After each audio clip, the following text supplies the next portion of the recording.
Bhuj railway station પર સામાન check પ્રક્રિયા દરમિયાન પોલીસ અને એરફોર્સના જવાનો વચ્ચે તણાવની ઘટના બની છે. મળતી માહિતી અનુસાર એરફોર્સના જવાને સામાન જમીન પર ખોલવાની જગ્યાએ ચોખ્ખી અને યોગ્ય જગ્યાએ ખોલવાનું સૂચન કર્યું, જે પર પોલીસે અસ્વીકાર દર્શાવ્યો અને ઘટના સ્થળે મતભેદ સર્જાયો. જાણકારોના દાવા અનુસાર બંને પક્ષે એકબીજાની સામે અપશબ્દો બોલ્યા અને કેટલાક સમય પોલીસ જવાનો દ્વારા તોફાનભર્યું વર્તન. સ્ટેશનની સુરક્ષા ટીમે ઘટનાની જાણ કરી તણાવને કાબૂમાં લેવા પ્રયાસ કર્યો હતો.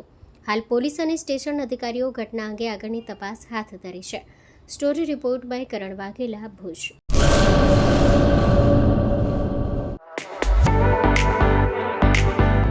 ધર્મસુત સુઝુકી,